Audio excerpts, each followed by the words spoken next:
Hi, everyone, and welcome to the Neil Haley Show. You can check me out on Twitter at Total Tutor, Neil S. Haley, Facebook, LinkedIn Neil Haley, Instagram Total Tutor, Pinterest Neil Haley, Google Plus, and also on Periscope at Total Tutor. And I want to thank my great producer over at BBTV Studios, Dave Cable, for giving me a cough drop so I can make it through the next interview. I don't know what happened with my tickle my throat the last interview I did, but I'm excited to welcome the WPIL Hall of Famer, UNLV running web, NCAA tournament coordinator at WNIT, about 65 titles, just like me, Coach Karen Hall. And Coach, as you see in our studio right now, we have a legend. And, I'm going to say, I didn't think that before till you told me about who we have.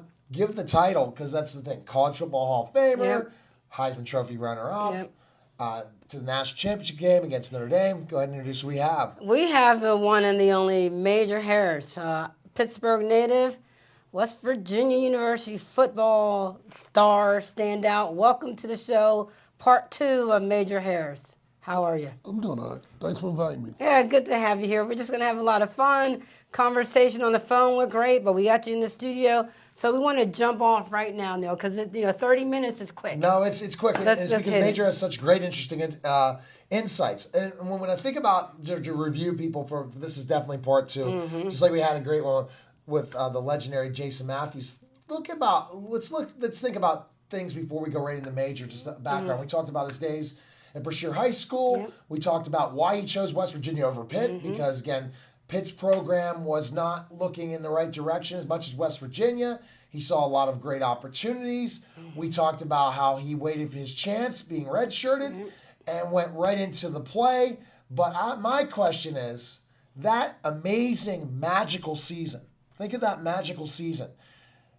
At the beginning of the year, did you think you were going to play for the national championship against Notre Dame, the Fighting Irish? Starting out that year, did you guys think that you had the shot to play for the national championship? Well, Beano Cook, he predicted us to go undefeated. So that was big. I think the year previous to that, when we played Syracuse up at Syracuse, and basically they beat us on the last play of the game, and they was undefeated, and we knew we had most of our guys coming back. Right. We knew that we had a good chance of doing what Syracuse did the year before.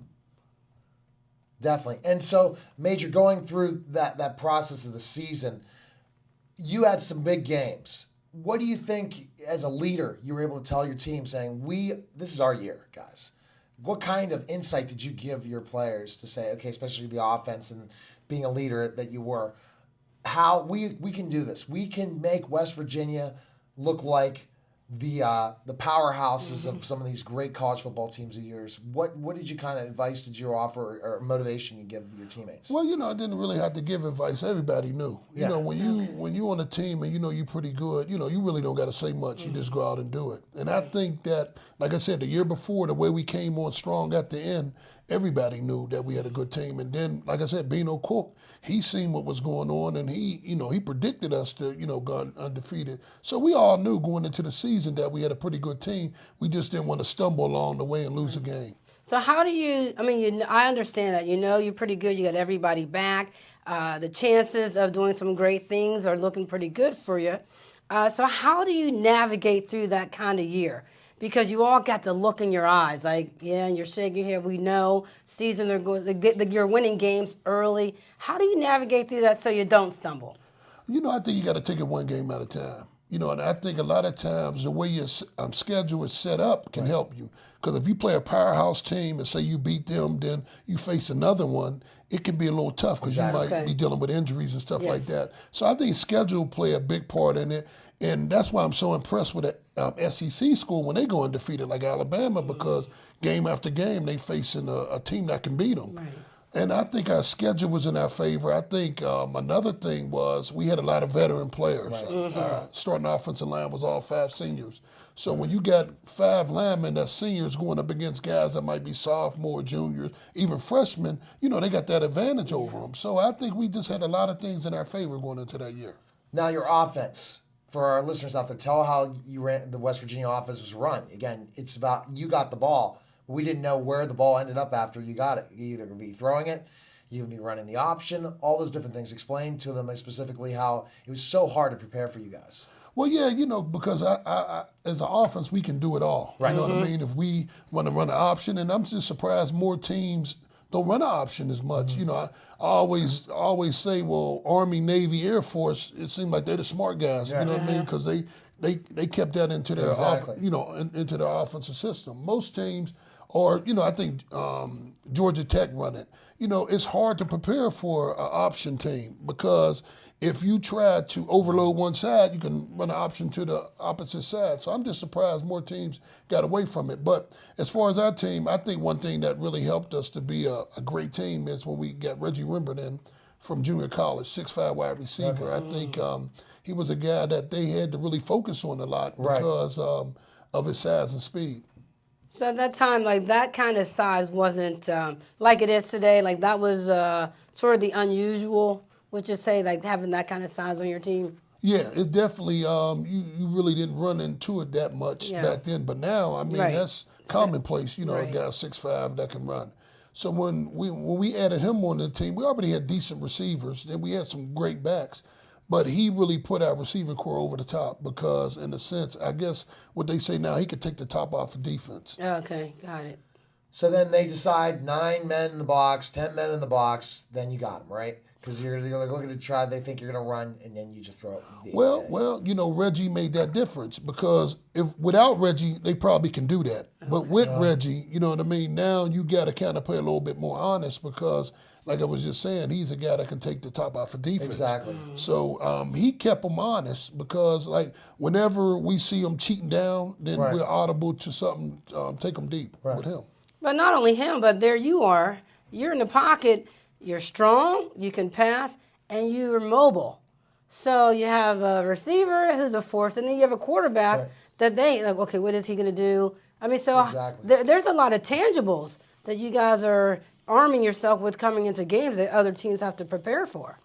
Definitely. I think the scrambling part definitely made it tough on the defense because a lot of times, it's funny, I remember even my days at Bashir, they used to have a scheme where we'll rush but not pressuring. So they'll rush and they'll just play off of me dropping back. But when they did that to me, that's giving me more time to throw the ball. Right. So then when I see them coming hard, then I know, okay, now they really rushing. So now that's when I would like scramble a little bit more. So I'll be honest, I used to play a game within a game based on what the defense was doing. Now, respecting you as a thrower, how long did it take for finally to say, okay, you can throw the ball as well? Because, the connotation of the black quarterback at that time is, that they're just a runner. They're athletes. They're not going to be able to throw and be a traditional thrower. How did you kind of change that feeling and thought process about you? Well, I never really let it get to me. I didn't care if they didn't think I could throw because if I was put in a situation that I got to throw the ball, I just had to prove them wrong. You know what I mean? So a lot of times, I think, I'll be honest, with black quarterbacks, when they hear different things that, in a sense, it frustrates them, then they try to prove them wrong and it throws them off their game. I never let it bother me. Like I said, I always was looking at it as a game within a game. You hear some quarterbacks, I guess, RG3, where he want to be a pocket passer. Right. To be honest, he should just be RG3. Yes, Run, exactly. you know what I mean? Do whatever it takes to win. Skill set. So he got away from that, and I think it threw him off his game. I wish RG3 would head to Denver, not Dallas. Because Denver would play that system right with him. Because they would say, we'll run, but we'll let you do your thing, and you don't have to make mistakes. He needs to go with a team that's not going to let him win it completely and then can dominate at times as well. Because when you put all the emphasis on you got to be a traditional drop back passer, I think defending you is a much more difficult thing. Because guess what? You just never knew. I remember West Virginia football all the time. It's just literally you're at like the 10-yard line. You've been running the ball all the time, and then bam, you hit us with a 90-yard big play. Or you scramble, and it looks like you're going somewhere, and there's Major. He's gone. That's what happens. Oh, we got him. Right, we got him in the pocket. You're gone. That's so much harder to defend in coaching in the film room, right? When you agree that you could decide I'm just going drop back, play action fake, deep all the way down, or I'm going to scramble, and you don't know where the play is going to end up at the end. Well, yeah, when you look at it, I mean, because teams got film on you. Right. So I always knew, well, the team got film on us. They know what we do. Really, like I think I mentioned last time, Penn State just lined up and got to stop us. Nobody can stop them.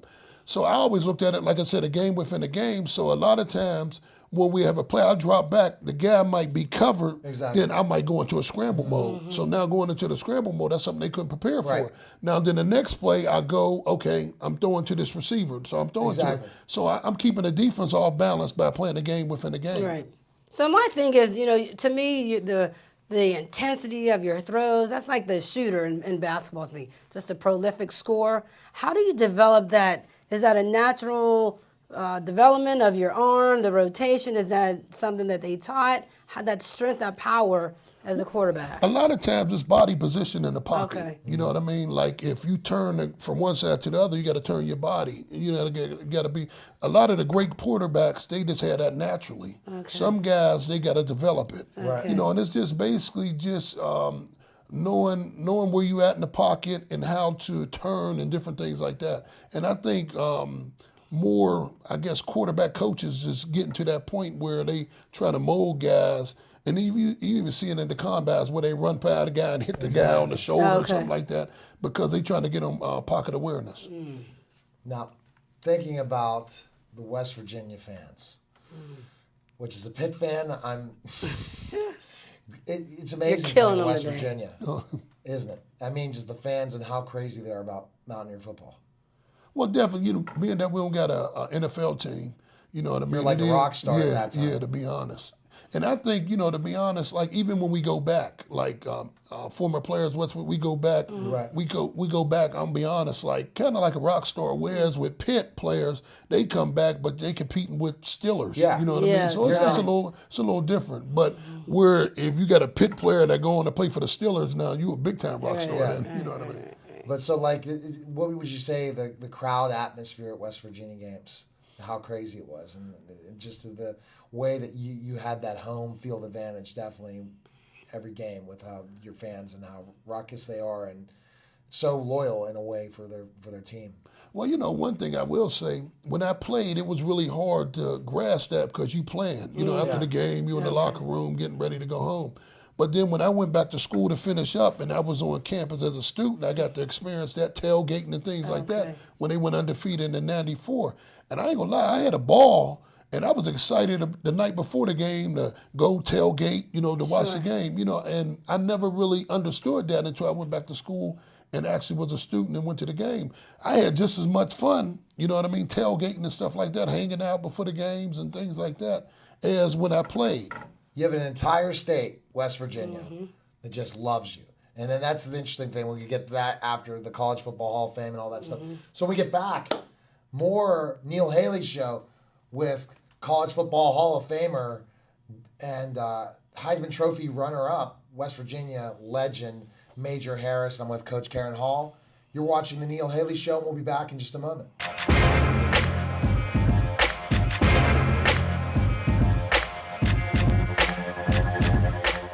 Hi, we are the varsity cheerleaders at Bethel Park High School, and we have a special invitation for you. We would like you to join us for the Bethel Park Cheerleaders and Boosters 26th Annual Spring Fashion Show that benefits Special Olympics Allegheny County. This year's Starry Night theme show will be held on Sunday, April 3rd, 2016 at Independence Middle School's auditorium. The doors will open at noon. Tickets are $5 for adults and $3 for students.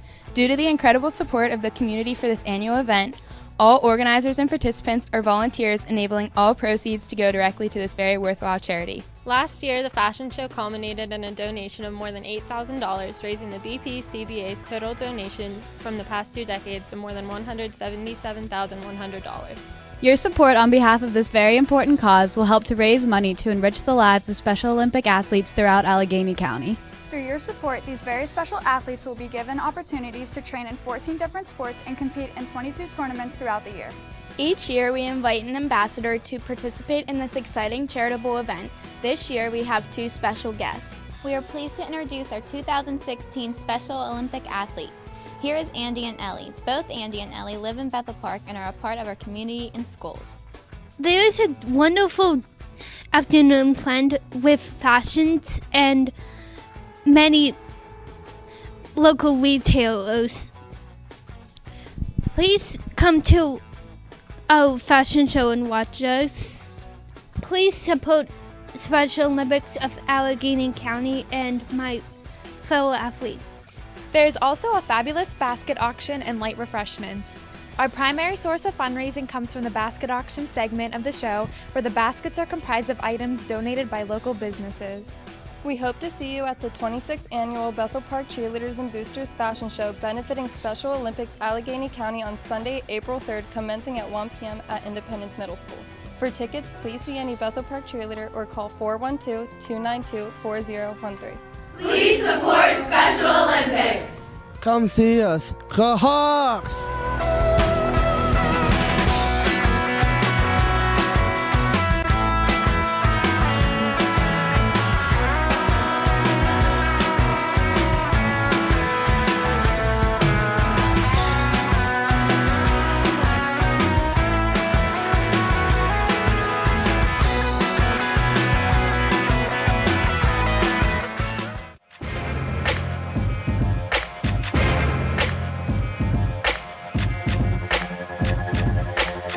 Back to the Neil Haley Show, and I was a fan of Major Harris.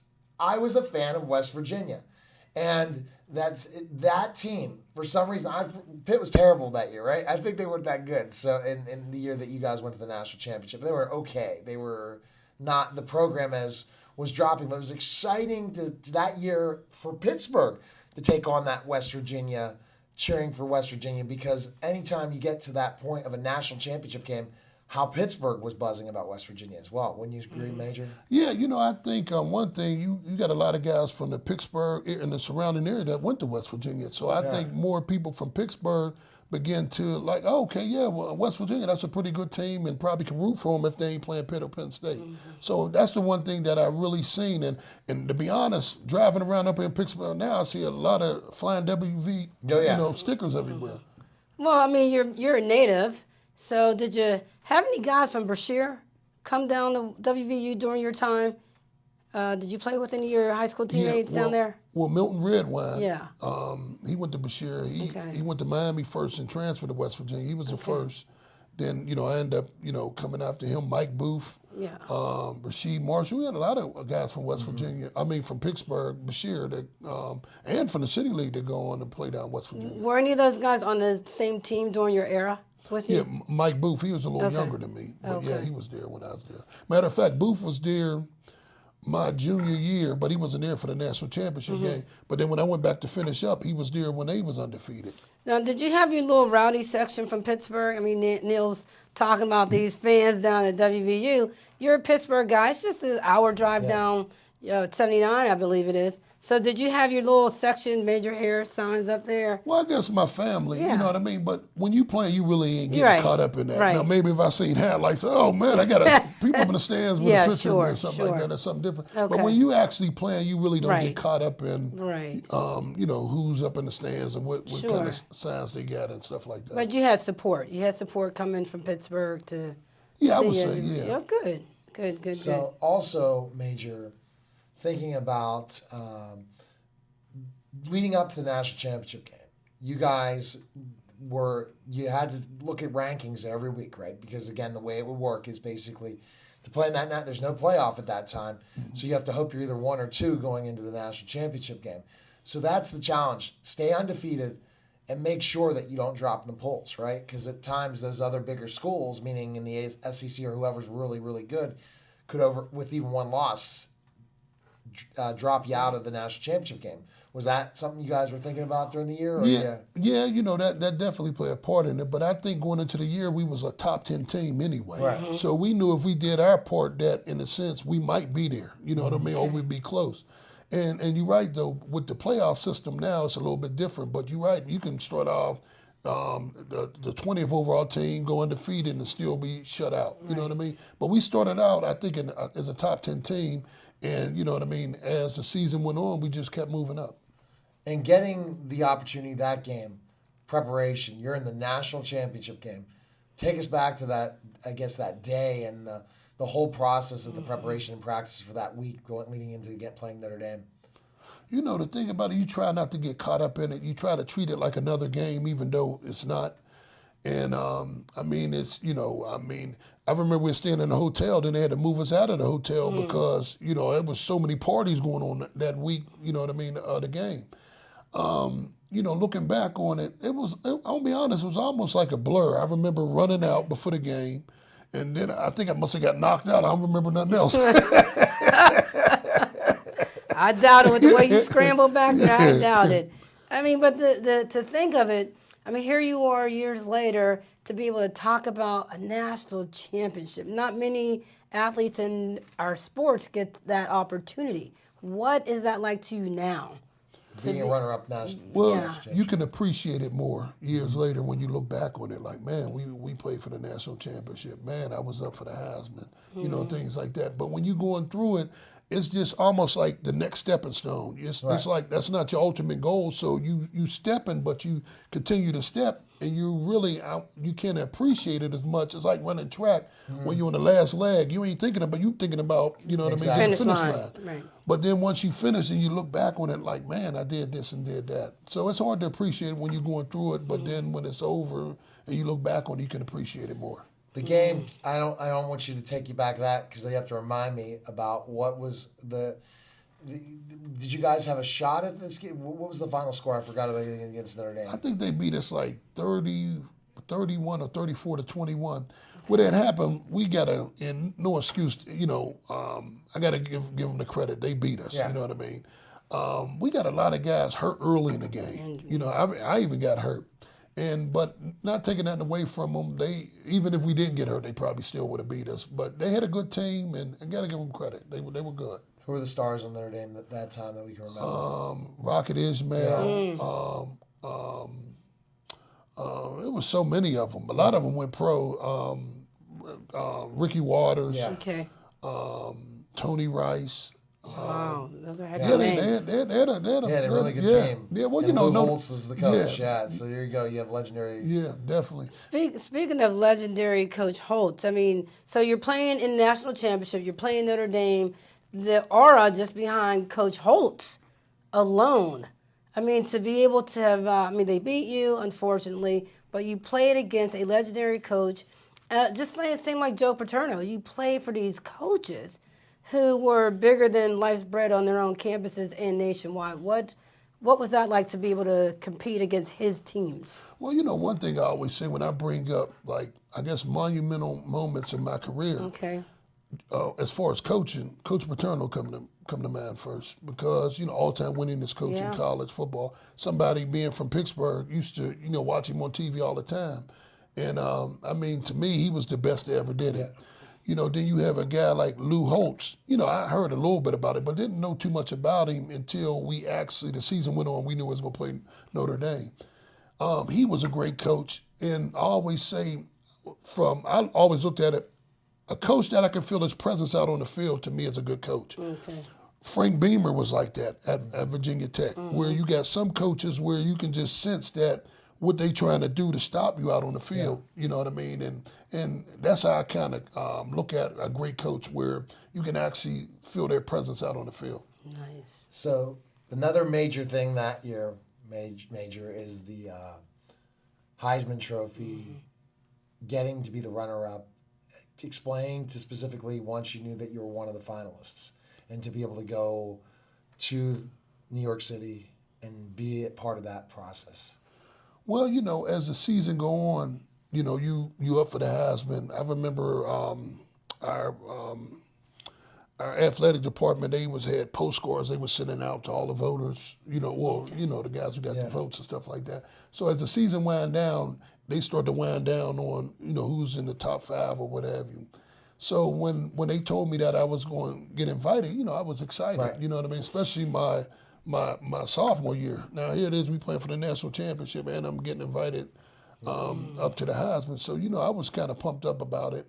But once you get up there, they kind of cater towards the guy who, you know, they know who's going to win. Well, everybody knew Barry Sanders was going to win it that year, I'll be honest with you. I mean, he had a great season. I think the Heisman nowadays is kind of getting away from what it used to be. Now it's like who's hot late in the year. You know what I mean? Okay. Whereas before, it went over the whole season. You know what I mean? Best player. You know, yeah. Now it's like guys get hot late in the year or undefeated. Next thing you know, they the front runner. It was a guy for, I want to say, LSU last year, the running back.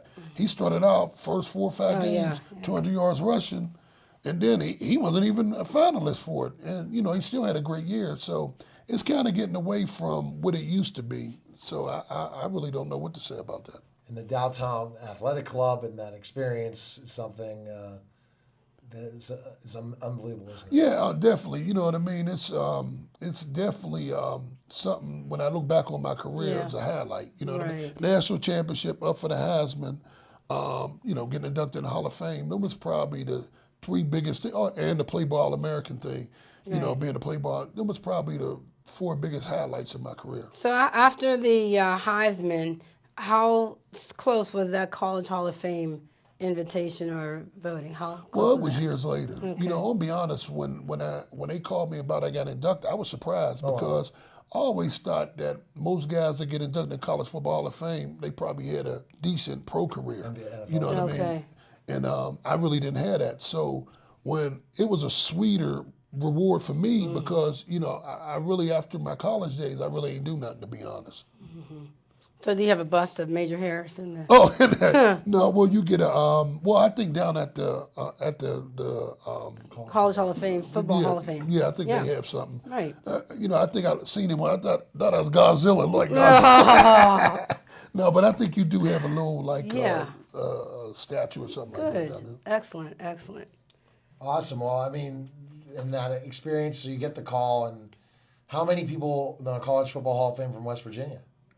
Well, we got a couple. You know, I think we definitely got a couple. We got a couple guys, I think, up for it again. Well, matter of fact, the last guy was Darryl Talley. He just got inducted. You know what I mean? Because they called me and I went down when he got inducted and everything.